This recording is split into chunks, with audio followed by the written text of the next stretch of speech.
வணக்கம் மக்களே, welcome back to நேற்று இன்று நாளை. இன்றைக்கி நம்ம வீடியோவில் ஒரு ஹெல்த்தியான ஸ்வீட் ரெசிபி தான் பார்க்க போகிறோம். ஸோ இந்த சம்மர் வெக்கேஷன் டைமில் டக்குன்னு ஸ்வீட் வேணும்னு பசங்க கேட்டாங்கன்னா இந்த ஸ்வீட்டை நீங்கள் ஒரு 10-15 நிமிஷத்துலேயே பண்ணி கொடுத்துடலாம். ரொம்ப கம்மியான இன்க்ரீடியன்ஸ் தான் தேவை, பண்ணுறதுக்கும் ரொம்ப ஈஸி. கொஞ்சம் சோம்பேறித்தனம் பார்க்காம வீட்லேயே நீங்கள் முடிஞ்ச அளவுக்கு ஃபுட் பண்ணி கொடுங்க. ராகி, நாட்டு சக்கரை ரெண்டுமே நல்லா ஒத்து போகும். டக்குன்னு ஸ்வீட் கிரேவிங் வரும்போது இந்த மாதிரி நீங்கள் பண்ணி சாப்பிட்லாம். நல்ல வாப்லியாக நீங்கள் தொட்டால் ஒட்டாமல் சாப்பிட்றதுக்கு நல்லாயிருக்கும். இதை நீங்கள் 2 விதமாக பண்ணலாம். ராகியை பால் எடுத்து ஹல்வா மாதிரி பண்ணலாம். இல்லைன்னா குயிக்காக பண்ணணும்னு நினச்சிங்கன்னா ராகி மாவு வச்சுட்டு அப்படியே கிளறி நீங்கள் பண்ணி கொடுத்துடலாம். சூடு ஆற ஆற இந்த ஹல்வா நல்லா கெட்டியாகிட்டே போகும்.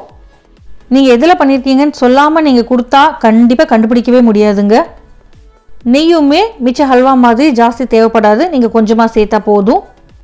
முதல்ல நம்ம முந்திரி பருப்பை வறுத்து தனியாக எடுத்து வச்சுக்கலாம். அதுக்கு ஒரு கடாயில் 1 டேபிள் ஸ்பூன் நெய் சேர்த்துட்டு நெய் உருகுனதுக்கு அப்புறமா உங்களுக்கு எவ்வளோ முந்திரி பருப்பு தேவையோ அவ்வளோ முந்திரி பருப்பை அந்த நெய்யில் சேர்த்துட்டு பொன்னிறமாக வர வரைக்கும் வறுத்துட்டு தனியாக எடுத்து வச்சுருங்க.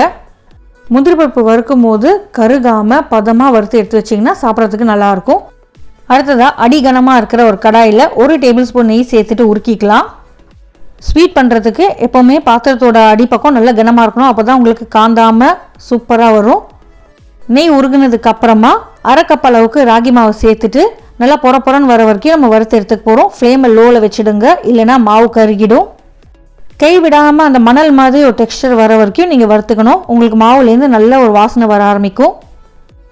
மணலாம் வந்ததுக்கப்புறமா ஒரு விஸ்கை ரெடியாக எடுத்து வச்சுக்கோங்க. இந்த கையில் நீங்கள் விஸ்க் பண்ணிகிட்டே இருக்கணும். இந்த கையில் பார்த்தீங்கன்னா நீங்கள் தண்ணி சேர்த்துட்டே வரணும். ரூம் டெம்பரேச்சர் வாட்டர் 1.5 கப்லேருந்து 2 கப் உங்களுக்கு தேவைப்படும். கொஞ்சமாக தண்ணி சேர்த்துட்டு நீங்கள் கிளறி விட்டுட்டே இருங்க. ஆரம்பத்தில் உங்களுக்கு கட்டி தட்டுற மாதிரி இருக்குங்க, ஆனால் நீங்கள் விஸ்க் பண்ணிகிட்டே இருந்தீங்கன்னா கட்டியெல்லாம் உடஞ்சிடும்.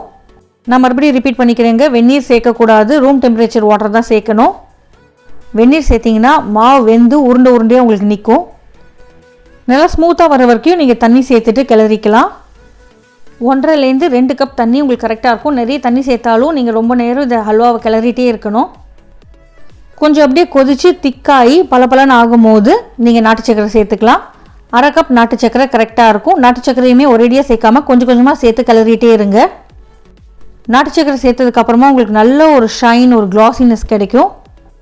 கலருமே லைட்லேருந்து டார்க்குக்கு மாறும். இல்லை எனக்கு நாட்டு சக்கரையெல்லாம் பிடிக்காதுன்னு நீங்கள் நினச்சிங்கன்னா நீங்கள் சக்கரை சேர்த்துக்கலாம்.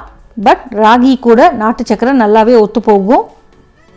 கொஞ்சம் கில் ஃப்ரீயாகவும் நீங்கள் சாப்பிட்லாம். எந்த ஸ்டேஜ்லேயுமே நீங்கள் அன்அட்டெண்டடாக இந்த ஹல்வா விட்டுறாதீங்க, கிளறிட்டே இருக்கணும், இல்லைன்னா அடிப்பிடிச்சிடும். அதுவும் முக்கியமாக ஸ்வீட்னர் சேர்த்ததுக்கப்புறமா நீங்கள் கலந்து விட்டுட்டே இருக்கணும்.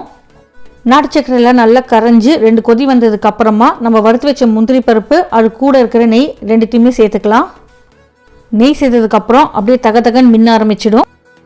உங்களுக்கு பிடிக்கும்னா நீங்கள் ஏலக்காய் பொடி கூட சேர்த்துக்கலாம். பட் நான் இன்றைக்கி ஏலக்காய் பொடி சேர்க்கலை. இப்போ இந்த மிக்சரை நல்லா கலந்து விட்டுட்டு திக்காகிற வரைக்கும் நம்ம கொதிக்க விடலாம். கிளறிட்டே இருங்க. முடிஞ்ச அளவுக்கு கை விடாமல் கிளறினா தான் உங்களுக்கு அவுட்புட் நல்லாயிருக்கும்.